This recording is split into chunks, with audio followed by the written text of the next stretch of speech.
Good evening everyone, welcome to civil services study. Next test लगाते हैं UPPCS के लिए। इस पूरी की पूरी टेस्ट सीरीज़ की प्लेलिस्ट का लिंक आपको डिस्क्रिप्शन बॉक्स में मिल जाएगा। वहाँ पर आप टेस्ट नंबर 1 से लेकर इस टेस्ट तक पहुँच सकते हो। चलिए स्टार्ट करते हैं।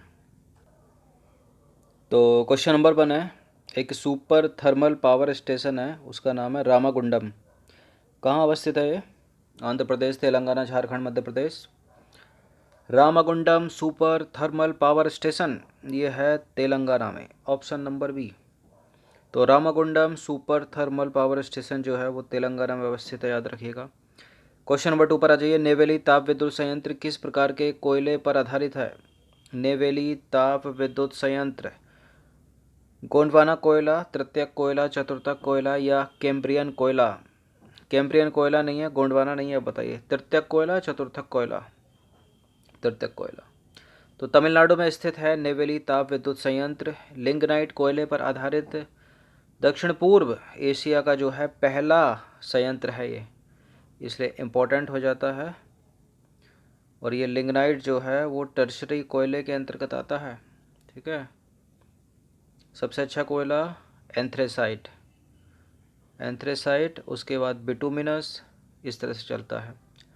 और जो जितना अच्छा कोयला होता है उसमें कार्बन की मात्रा उतनी अधिक होती है, ठीक है।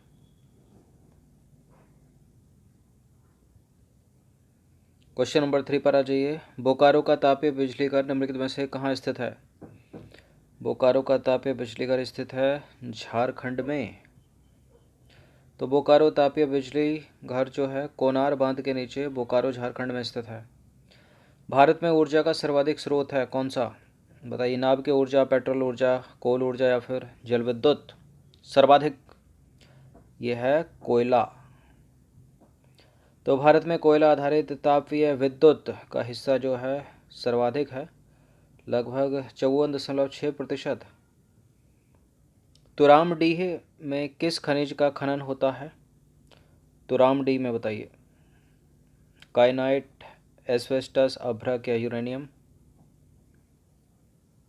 एस्बेस्टस है ये। किसका होता है? मतलब ये तो एस्बेस्टस है, लेकिन तुरामडी में किसका होता है? यूरेनियम का। तो देखिए, तुरामडी में यूरेनियम खनिज का खनन किया जाता है। यह जादूगोड़ा से लगभग 24 किलोमीटर पश्चिम में स्थित है। Uranium corporation of India limited द्वारा यहाँ खनन कार्य किया जाता है। क्वेश्चन नंबर 6 पर आ जाइए। ग्रेनाइट पट्टियाँ तथा स्लेट बनाए जाते हैं कहाँ पर? ललितपुर में।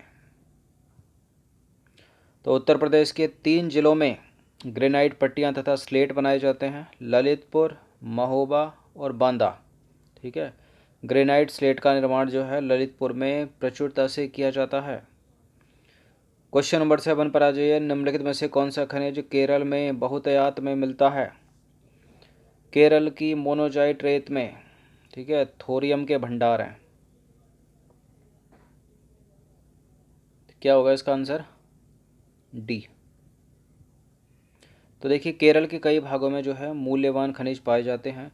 कोल्लम जिले के समुद्र तटीय भागों में बड़ी मात्रा में मोनाजाइट और इल्मेनाइट, रूलाइट, जिरकॉन और सिल्मेनाइट आदि जो है खनिज पाए जाते हैं। खनिज की बात हो रही है। खनिज वहाँ पर थोरियम नहीं है, ठीक है।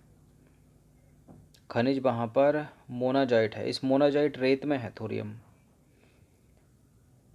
क्वेश्चन नंबर 8 पर आ जाइए। निम्नलिखित में से कौन धातु खनिज नहीं है? हेमेटाइट, मैग्नेटाइट ये धातु खनिज है। वॉक्साइट धातु खनिज है। लिमोनाइट धातु खनिज है, लेकिन जिप्सम धातु खनिज नहीं है, अधात्विक खनिज है वो। तो देखिए, भारत में अनेक अधात्विक खनिजों के भंडार पाए जाते हैं। देश में औद्योगिकरण की गति में तेजी के साथ जो है इन खनिजों का उत्पादन भी बढ़ा है।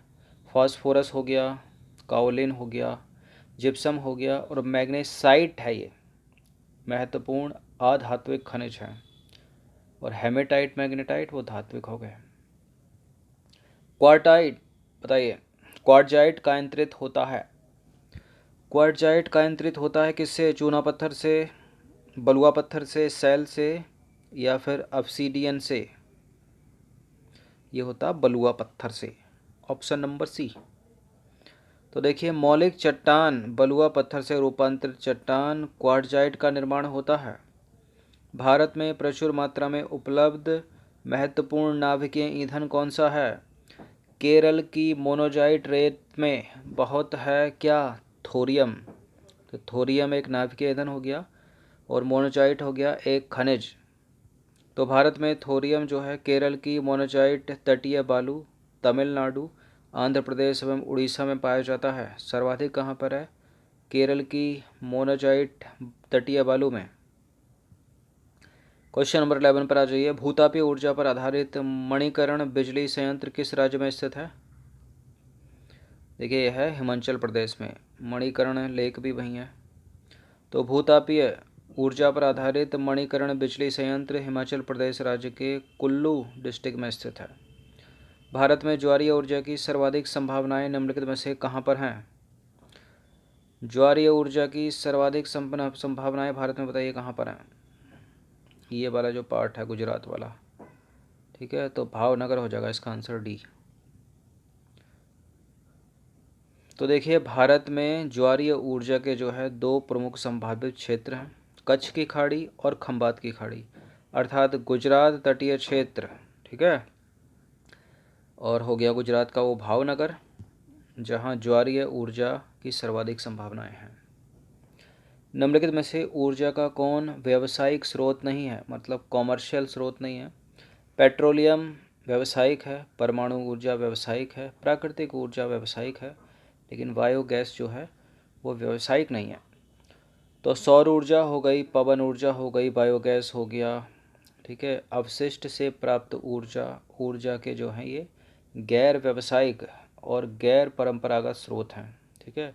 इन्हें ऊर्जा के नवीकरणीय संसाधन कहा जाता है। देखिए, यहाँ प्राकृतिक गैस होना चाहिए, बायोगैस नहीं, यहाँ होगा प्राकृतिक गैस। बायोगैस तो है ही नहीं, ठीक है। सौर ऊर्जा, पवन ऊर्जा, प्राकृतिक गैस, ठीक है। अवशिष्ट से प्राप्त ऊर्जा के गैर व्यावसायिक स्रोत हैं, ठीक है, व्यावसायिक स्रोत नहीं है, ठीक है। पेट्रोलियम व्यावसायिक, पवन ऊर्जा, परमाणु ऊर्जा, प्राकृतिक ऊर्जा, सारे के सारे व्यावसायिक हैं, लेकिन बायोगैस नहीं है। ये कुछ एक्सप्लेनेशन में प्रिंटिंग मिस्टेक है, प्राकृतिक गैस होगा यहाँ पर। क्वेश्चन नंबर 14 पर आ जाइए। निम्नलिखित में से कौन नवीनीकृत संसाधन नहीं है? ऊर्जा का कौन नवीनीकृत या फिर नवीकरणीय संसाधन नहीं है? जल ऊर्जा नवीकरणीय संसाधन है, सूर्य की ऊर्जा नवीकरणीय संसाधन है, यानी सौर ऊर्जा, पृथ्वी की ऊर्जा नवीकरणीय संसाधन है। तो सारे के सारे तो हैं, तो डी लगाएंगे इसका आंसर, उपरोक्त में से कोई भी नहीं। तो नवीकरणीय संसाधन अथवा नव्य संसाधन वे संसाधन हैं जिनके भंडार में प्राकृतिक या पारिस्थितिक प्रतिक्रियाओं द्वारा पुनर्स्थापन होता रहता है। सामान्यतः नवीकरणीय संसाधनों में नवीकरणीय ऊर्जा संसाधन शामिल किए जाते हैं, जैसे सौर ऊर्जा, पवन ऊर्जा, भूतापीय ऊर्जा इत्यादि, ठीक है। तो सारे के सारे जो है वो नवीकरणीय संसाधन है या नवीनीकरण संसाधन है। क्वेश्चन नंबर 15 पर आ जाइए। 15 प्रश्न है, भारत में इस्पात उत्पादन यानी आयरन और स्टील की बात हो रही है।